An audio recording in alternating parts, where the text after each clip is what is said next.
Najmlađa članica Udruženja književnika Srbije, Tamara Kucan, odlučila je da svoj novi roman objavi na krajnje inovativni način. Talentovana spisateljica svoj novi roman poklanja svojoj publici pred novogodišnje praznike potpuno besplatno. Tamara je naša današnja gošća. Dobar dan i dobrodošla. Dobar dan i hvala na pozivu. Moram u samo malo da vas ispravim. Ja sam Tamara Kučan, ali pretpostavljam na internetu kada googlujete i kada me tražite negde, uglavnom izlazi Kucan. Ne zameri. Ne, naravno.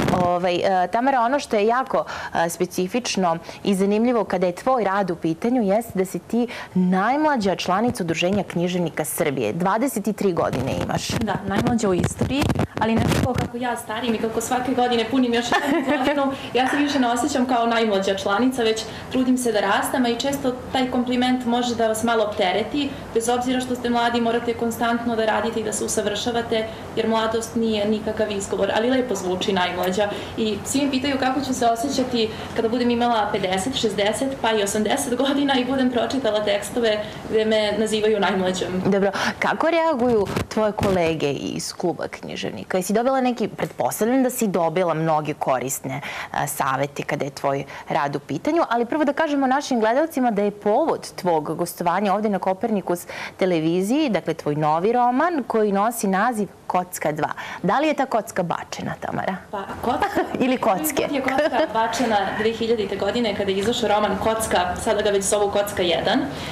Kocka je uvek bačena i uvek donosimo neke odluke koje su ogledalo toga da je kocka pala bačena i pričale smo o tome pre emisije da u stvari život i jeste na neki način kocka, da se često kockamo, a nismo ni svesni toga. Dakle, svi se pomalo kockamo, svako na svoj način.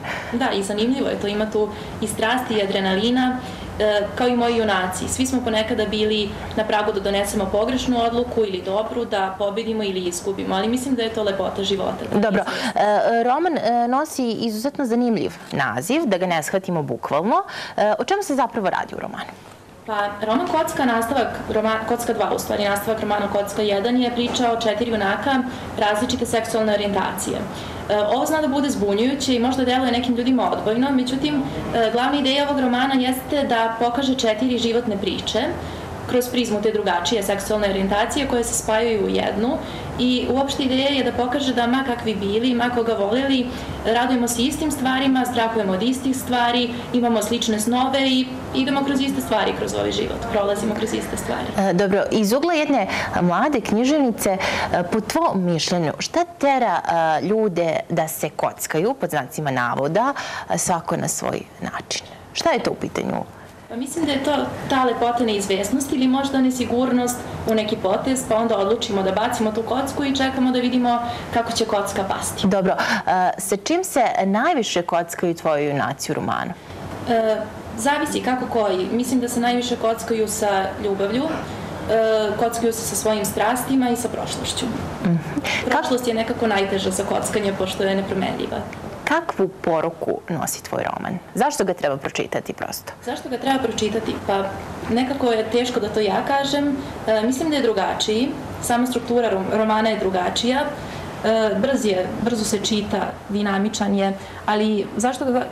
Teško je reći to iz ugla pisca, ali mislim da pouku koju ljudi mogu da izvuku iz Kocke 2 je ta da živeli u prošlosti ili sadašnjosti, opet imamo te neke prve prave ljubavi kojima se treba ili ne treba vraćati. To će videti kada pročitaju Kocku 2 i dakle, ne znam sad šta bi konkretno bila poenta. Da li tvoji junaci u romanu veruju u ljubav? Da. Iako se kockaju se? Slabo? Slepo veruju u ljubav. A zašto se onda kockaju sa ljubavlju? Zbog neke nesigurnosti, a možda i zbog nekih strahova. Ne bih znala sad, mislim, znala bih, ali neka ostane tajna. Naravno. Interesantno je da tema koju si odabrala za pisanje u svojim romanima, dakle Kocka 1 i Kocka 2, nije nimalo jednostavna, škatljiva je. Zašto si baš izabrala ovu temu? Pa ja nekako uvek pišem o temama o kojima se malo zna, o kojima se inače nije pisalo toliko pre i volim da pišem o stvarima koje su tabu. Nekako mlada sam se uhvatila u tu svu ideju tabua i takvu tematiku. Dakle, prva knjiga bila je o Sponzorušom, jedna od prvih, to je u stvari Beograđanka, jedan od prvih romana o toj tematici potom Made in Beograd nastavak, kocka o junacima različite seksualne orijentacije, potom kocka 2 zauvek. Ja uvek volim te škakljive teme zato što mislim da ne treba da žmurimo ni na šta, ne treba da okrećemo glavu, već da treba da shvatimo razlike i to što nam je tabu i strano. Šta će biti aktuelno kada je tvoj rad u pitanju u nekom narednom periodu? Mnogo posla. Književnici i pisci uvek pišu. To važi i za tebe. Ja u stvari i kad ne pišem, pišem. Pišem mislima. Neki novi roman. Šta će biti tema tog novog romana? Pa ja volim da kažem da je tema... Da će biti Kocka 3 možda, oprosti što ti prekidam. Nema više nastavka. Nema. Dakle, završila sam Beogradsku trilogiju, završila sam uopšte ideju kocke, sada krećemo nešto potpuno novo i drugačije. Isto je šokantan roman, mislim da će biti možda čak i najšokantniji koji ću ikada napisati. Mislim da sam se dosta hrabro, možda pomalo naivno upustila u to. Dakle, to je roman o glumi i dakle, to je spoj glume i jednog zanata, a to je u stvari najstariji zanat kome danas dajemo epitet eliktno. Dobro. I posljednje pitanje za kraj našeg razgovora. Dakle, u dosadašnjem radu, šta ti je više pomoglo? Kritika ili pohvala? I kritika i pohvala, a sad ću vam reći na koji način. Pohvala često ume da vam da krila i da poletite, ali najbitnija je i kritika ako je dobronamerna. Treba vidjeti koja je kritika dobronamerna i usvojiti. Prvenstveno mislim o starijih kolega, od ljudi koji mi žele dobro ili bilo kome. Ali postoji zlonamerne kritike, one su mi, na primjer, dosta pomogle. Zainatila sam se i nisam prestajala da radim na sebi. Nisam pisala iz inata, nego sam se trudila da se kao pisac usavršim i mislim da sam uspela u tome. I hoćemo samo za kraj svim našim gledalcima da poručimo da u ljubav ipak treba verovati. U ljubav svakako treba verovati. U svaku ljubav. Svaka ljubav je na neki način prava.